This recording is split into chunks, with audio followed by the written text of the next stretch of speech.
What is up, YouTube? Welcome back to another chapter of the Bible. Today we are reading through chapter 22 of Matthew. Let's get on into it. The parable of the wedding banquet. Jesus spoke to them again in parables, saying, "The kingdom of heaven is like a king who prepared a wedding banquet for his son.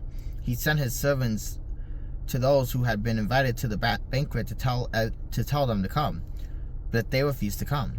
Then he sent some more servants and said, 'Tell those who have been invited that I have prepared my dinner. My oxen and fattened cattle have been butchered, and everything is ready. Come to the wedding banquet.' But they paid no attention and went off, one to his field, another to his business.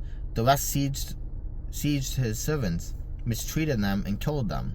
The king was enraged. He sent his army and destroyed those murderers and burned the city.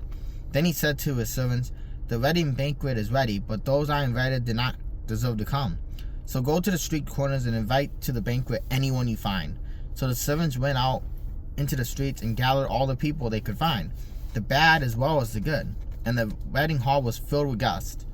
But when the king came in to see the guests, he noticed a man there who was not wearing wedding clothes. He asked, 'How did you get in here without wedding clothes, friend?' The man was speechless. Then the king told the attendants, 'Tie him hand and foot,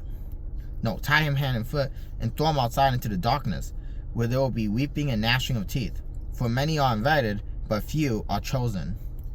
Paying the imperial tax to Caesar. Then the Pharisees went out and laid plans to trap him in his words.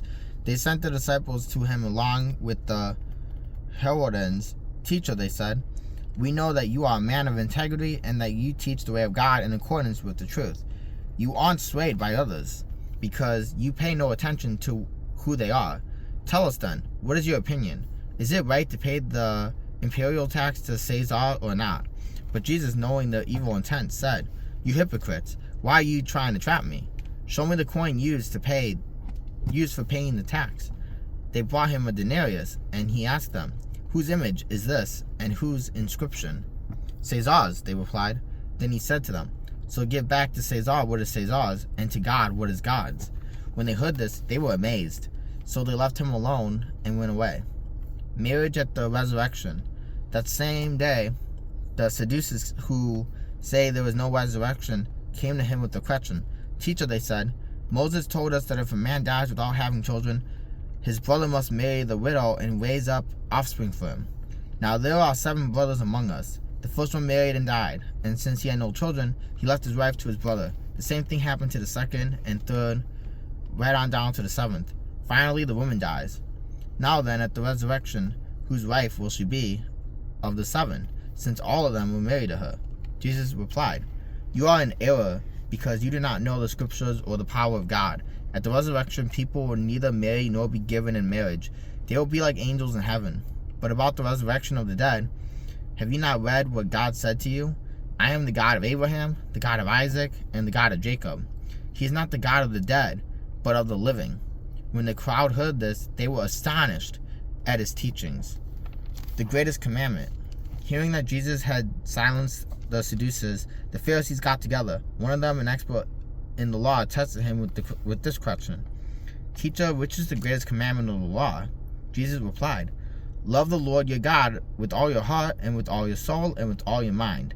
This is the first and greatest commandment, and the second is like it.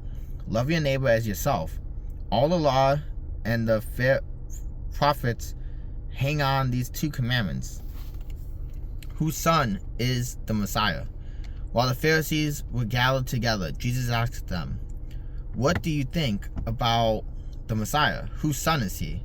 'The son of David,' they replied. He said to them, 'How is it then that David, speaking by the Spirit, calls him Lord? For he says, the Lord said to my Lord, sit at my right hand until I put your enemies under your feet.' If then David calls him Lord, how can he be his son?' No one could say a word in reply, and from that day on, no one dared to ask him any more questions." Alright guys, that is it for chapter 22 of Matthew. I'll see you guys tomorrow for chapter 23.